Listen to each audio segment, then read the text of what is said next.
ان الحمد للہ والصلاة والسلام علی رسول اللہ اما بعد اعوذ باللہ من الشیطان الرجیم۔ السلام علیکم ورحمۃ اللہ وبرکاتہ۔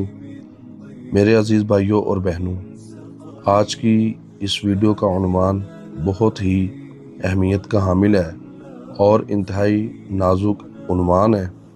آپ سب کو آج کی اس ویڈیو میں خوش آمدید کہتے ہیں اور امید کرتے ہیں کہ آپ پوری گہرائی کے ساتھ انشاءاللہ آخر تک اس ویڈیو کو ضرور سنیں گے، اور ہم کوشش کریں گے کہ احتیاط کے ساتھ انشاءاللہ اس موضوع کو آپ کے گوش گزار کر سکیں۔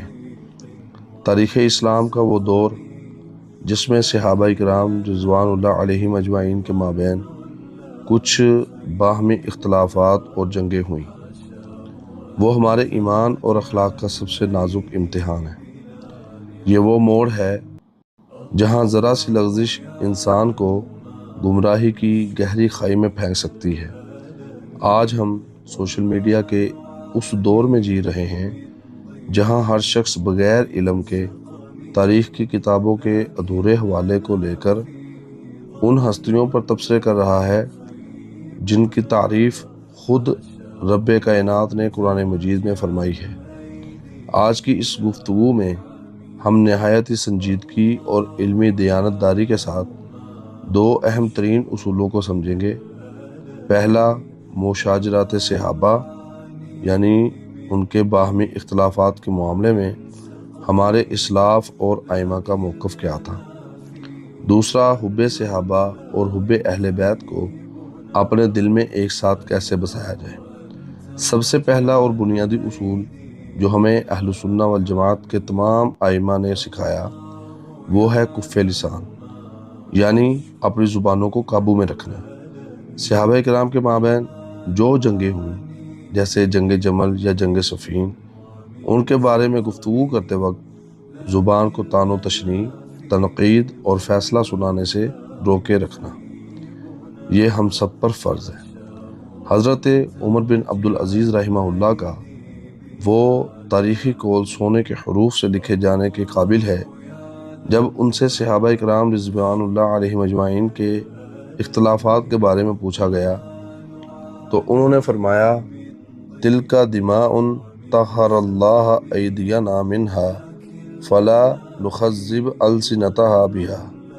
یہ وہ خون تھے جن سے اللہ تعالیٰ نے ہمارے ہاتھوں کو پاک رکھا، تو اب ہم اپنی زبانوں کو ان خونوں سے آلودہ کیوں کریں۔ سبحان اللہ، کتنی گہری حکمت ہے اس بات میں۔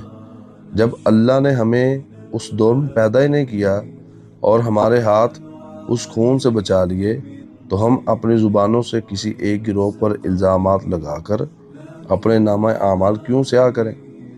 دوسرا اصول ہے حسن ظن۔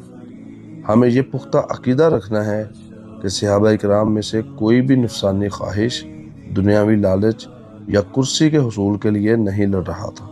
وہ سب مجتہد تھے، جن سے اجتہادی غلطی ہوئی ان کے لیے بھی اللہ کے ہاں ایک اجر ہے، اور جن کا اجتہاد درست تھا ان کے لیے دوہرا اجر ہے۔ امام اہل سنت امام احمد بن حنبل رحمہ اللہ سے جب صحابہ کے باہمی اختلافات کے بارے میں پوچھا گیا تو انہوں نے قرآن کی یہ آیت تلاوت فرمائی، تلک امۃ قد خلت لہا ما کسبت ولکم ما کسبتم ولا تسألون عما کانوا یعملون۔ یہ ایک امت تھی جو گزر گئی، جو کچھ انہوں نے کمایا وہ ان کے لیے ہے، اور جو تم نے کمایا وہ تمہارے لیے ہے، اور تم سے ان کے اعمال کے بارے میں سوال نہیں کیا جائے گا۔ ہم سے قبر یا حشر میں یہ نہیں پوچھا جائے گا کہ جنگ صفین میں کون حق پر تھا اور کون خطا پر۔ ہم سے ہمارے اپنے اعمال کا سوال ہوگا۔ میرے عزیز دوستو، شیطان کا سب سے بڑا ہتھیار یہ ہے کہ وہ مسلمانوں کو تقسیم کرتا ہے۔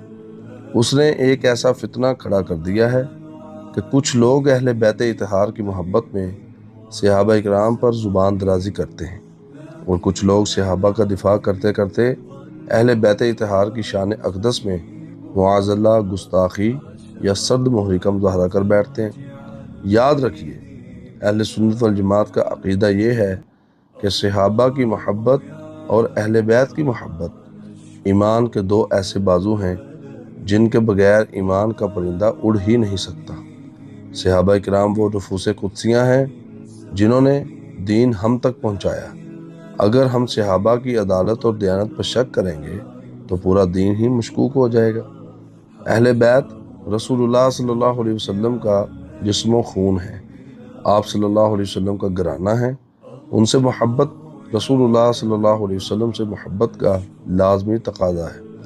آئیے دیکھتے ہیں کہ قرآن اور احادیث ہمیں ان دونوں گروہوں کے بارے میں کیا تعلیم دیتے ہیں۔ صحابہ کرام کے بارے میں قرآن فرماتا ہے رضی اللہ عنہم ورضوا عنہ، اللہ ان سے راضی ہو گیا اور وہ اللہ سے راضی ہو گئے۔ جب اللہ نے ان کی زندگیوں میں ہی ان سے ابدی رضا کا اعلان فرما دیا تو اب 1400 سال بعد کسی انسان کو یہ حق کیسے پہنچتا ہے کہ وہ ان کی نیتوں پر شک کرے؟ اور اہل بیت کے بارے میں خود نبی کریم صلی اللہ علیہ وسلم نے غدیر خم کے مقام پر 3 بار تاکید فرمائی تھی، اذکرکم اللہ فی اہل بیتی، میں تمہیں اپنے اہل بیت کے معاملے میں اللہ کی یاد دلاتا ہوں کہ ان کا احترام اور محبت قائم رکھنا۔ اسی طرح امام شافعی رحمہ اللہ کا وہ خوبصورت شعر ہمارے ایمان کا ترجمان ہے، جس کا ترجمہ یہ ہے کہ اے رسول اللہ صلی اللہ علیہ وسلم کے اہل بیت، آپ کی محبت کو اللہ نے قرآن میں فرض کر دیا ہے۔ آپ کی عظمت کے لیے یہی کافی ہے کہ جو نماز میں آپ پر درود نہ پڑے اس کی نماز ہی نہیں ہوتی۔